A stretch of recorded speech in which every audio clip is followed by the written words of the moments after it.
इस इंटरव्यू को स्टार्ट करने से पहले मैं सबसे पहले आपकी टीम का शुक्रिया अदा करना चाहता हूं कि उन्होंने इतने बड़े प्लेटफॉर्म पे मेरे को बुलाया, क्योंकि आज के टाइम पे आप एजुकेशन सेक्टर में बहुत बड़ी यूनिकॉर्न बन चुके हो और काफ़ी अच्छे प्लेयर्स को आपने पीछे कर दिया है। अभी कोटा में आपने अपना ऑफलाइन इंस्टीट्यूट भी स्टार्ट किया, जिसके लिए आपको ढेर सारी शुभकामनाएं।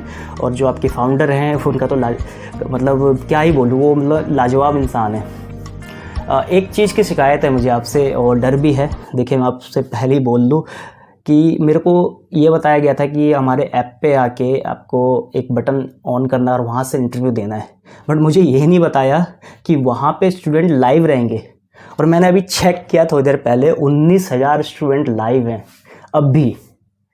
तो यार, मैं उन सभी स्टूडेंट्स को बस यही कहूँगा कि यार, इन्होंने मेरे को कुछ नहीं बताया है और क्वेश्चंस भी मेरे को पहले नहीं भेजे, तो कोई गलती हो जाए तो माफ़ करना।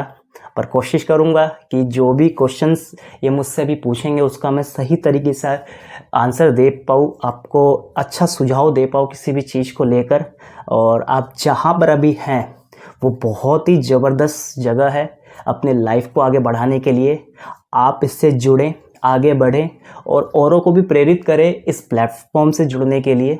तो सभी का मैं धन्यवाद करना चाहूँगा और इस टीम का शुक्रिया अदा मेरी तरफ से।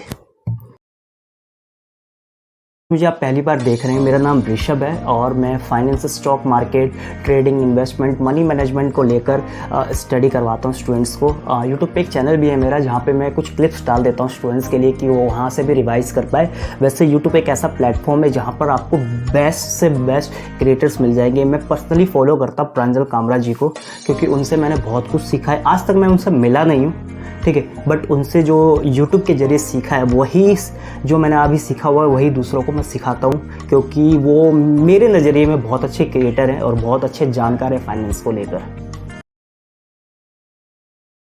टेक्नोलॉजी आने से फ़ायदा तो हमें बहुत है, बट इंटरनली नुकसान ज़्यादा है। अब इस चीज़ को मैं आप सभी को एक एग्जाम्पल के ज़रिए समझाऊंगा। उससे पहले मैं आपसे एक क्वेश्चन पूछता हूँ कि आप में से कितने को पता है कि हमारे कितने वेद हैं? उन वेदों का नाम क्या आपको पता है? वो वेद किसने लिखे थे वो पता है? चलिए, आपने गीता बहुत सुना है कि भगवत गीता, गीता के बारे में आपने बहुत सुना होगा। आपको पता है गीता में कितने श्लोक हैं, कितने पन्ने हैं गीता में? ये चीज़ें हमें नहीं पता, ये पता भी नहीं है और मन भी नहीं करता आज के टाइम पे। देखिए, सबसे इम्पोर्टेंट मैं आपको चीज़ बताऊँ, काफ़ी सारे यहाँ पे साइंस के स्टूडेंट्स हैं तो उनको ये पता होगा कि जो टेक्नोलॉजी का जो रेडिएशन है वो काफ़ी नुकसान करता है हमें। तो उसके बारे में मैं आपको बताता हूँ। जो वो नुकसान करता है ना, हमारे सेंसेस, जो हमारे सीखने की जो एक जिज्ञासा होती है, ठीक है, उसको भी कहीं ना कहीं वो मार देता है। काफ़ी सारे स्टूडेंट्स सोच रहे होंगे कि अरे क्या, तो इसको मैं समझाता हूँ फिर से एक एग्जांपल के ज़रिए। देखिए, आप कोई भजन सुनते हो या आप किसी की स्पिरिचुअल बातें सुनते हो तो आपको काफ़ी अच्छा लगता है और तब मन करता है कि यार मैं उसको सुनता रहूं। आपको कोई वेद बताता है तो आपको काफ़ी अच्छा लगता है और आप जानना चाहते हैं वेदों के बारे में। और वहीं मैंने आपको ये फ़ोन आपके हाथ में थमा दिया, आपने 2 मिनट इस फ़ोन को यूज़ करा ना, तो आपका जो जिज्ञासा वो ख़त्म हो जाएगा। जो आपकी सेंसेस है ना, उसको डीएक्टिवेट कर देगा टेक्नोलॉजी। तो टेक्नोलॉजी हमारी सेंसेस को डीएक्टिवेट करता है और जो स्पिरिचुअलिटी है वो हमारी सेंसेस को एक्टिव करता है। तो अगर आपको लाइफ में आगे बढ़ना है तो आप इसका भी ज्ञान रखें। देखिए, मैं ना जब स्टॉक मार्केट की क्लासेस लेता हूँ, मेरा रूल है कि मैं हर शनिवार को 3 घंटे इस चीज़ के बारे में बताता हूँ। मैं चाहता हूँ जो मुझसे पढ़ के जा रहे हैं उनको वेदों का भी ज्ञान हो, उनको भगवत गीता का भी ज्ञान हो। मैं सारी चीज़ें उनको बताने की कोशिश करता हूँ। हर सैटरडे हम क्लास लेते हैं। अब मैं कोशिश करूँगा कि उन क्लास की मैं क्लिप्स या पूरी क्लास का वीडियो बना के मैं यूट्यूब पर डालूँ कि और भी स्टूडेंट्स इसको देख के सीख सके कि रियल में हमारे वेद, हमारी गीता क्या है, क्योंकि इसमें गहराइयाँ बहुत है।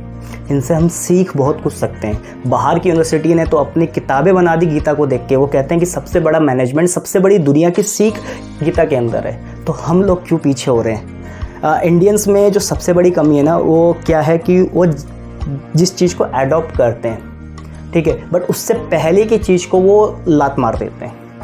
आज मैंने फ़ोन को एडॉप्ट कर लिया, मैंने इस टेक्नोलॉजी को ले लिया, बट जब इससे पहले की लाइफ थी उसको मैंने लात मार दिया। उससे पहले क्या था, हम एक दूसरे से मिलकर बातें करते, शाम को दोस्त यार सारे बैठते थे। पर जब से व्हाट्सएप आया है तब से क्या उस चीज़ को लात मार दिया। कोई फ़ोन करता है कि मिलेगा, कह रहा है भाई टाइम नहीं है मेरे पास, मैं नहीं मिल सकता। ठीक है, बगल में ही रिश्तेदार बैठे हैं, माँ बाप बैठे हैं, उनसे बात नहीं करना है। ठीक है, व्हाट्सएप पे लगे रहना है, फेसबुक पे लगे रहना है। तो एडॉप्ट तो हम कर लेते हैं, बट हम जो हमारा जो पीछे की चीज़ है, जो हमारी पास्ट है, उसको बहुत जल्दी भूल जाते हैं और उससे नफ़रत भी करने लग जाते हैं। तो ये सबसे बड़ी हमारी कमी है। तो मैं यही कहूँगा कि दिखने में तो बहुत फ़ायदा है टेक्नोलॉजी, और होनी भी चाहिए मॉडर्न ज़माने के साथ, पर कहीं ना कहीं नुकसान भी, इंटरनल नुकसान है जो हम खुद पैदा कर रहे हैं अपने लिए। तो हमें पीछे की चीज़ें नहीं भूलनी चाहिए। और सबसे इम्पोर्टेंट जो मैं आप सभी से आग्रह करना चाहूँगा कि वेदों को ज़रूर पढ़ें, भगवत गीता को ज़रूर पढ़ें। तो ये आप लोगों के लिए ज़रूरी है। मन शांत रहेगा, अंदर से अच्छी भावनाएं निकलेंगी और अब लाइफ में आगे ज़रूर बढ़ोगे।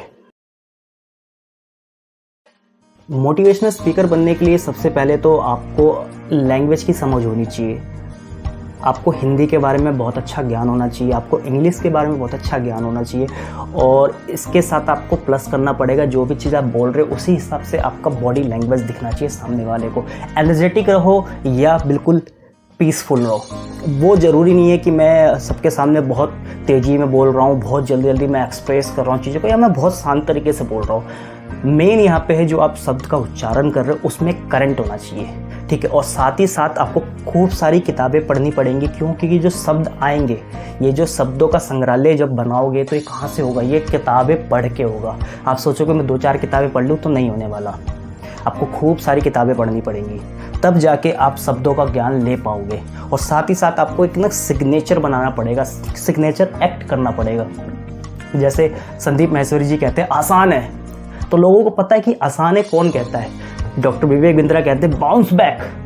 तो ये ना एक सिग्नेचर एक्ट बन चुका है। तो अगर आपको मोटिवेशनल स्पीकर बनना है तो इन सब चीज़ों को आपको ज्ञान होना चाहिए, और आपको पता होना चाहिए कि आपको ऑडियंस कौन है। ऑडियंस के हिसाब से ही और उनकी जो समस्या है उसी हिसाब से आपको सही तरीके से उसको गाइड करना है। और सबसे इसमें जो दिक्कतें आती है ना, दिक्कत देखिए 2 लेवल पे आती है। जब आप मोटिवेशनल स्पीकर हो तो मोटिवेशनल स्पीकर मतलब क्या होता है कि बहुत सारे ऑडियंस बैठे, वहाँ पे आपको बोलना है। अब आपको ये नहीं पता कि लोग किसको किस चीज़ की प्रॉब्लम है, तो आपको उसी हिसाब से बोलना पड़ेगा कि जो सबको रिलेट करे।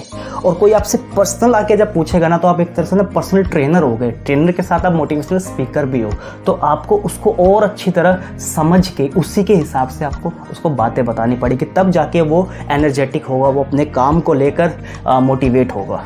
तो ये चीज़ ज़रूरी है कि इन सारी बातों का सिर्फ एक निचोड़ निकल के आता है कि आप सबसे पहले किताबें पढ़ें, खूब सारी स्पिरिचुअल भी किताबें पढ़ें। क्योंकि आपने हर जगह सुना है, डॉक्टर विवेक बिंद्रा साहब हैं या संदीप माहेश्वरी है, वो हमेशा गीता को लेकर काफ़ी सारी बातें कहते हैं। क्योंकि अगर आपने गीता पढ़ लिया तो आपको बहुत कुछ सीखने को मिल गया और आप बहुत कुछ सिखा सकते हो सामने वाले को, आप समस्याओं का समाधान कर सकते हो।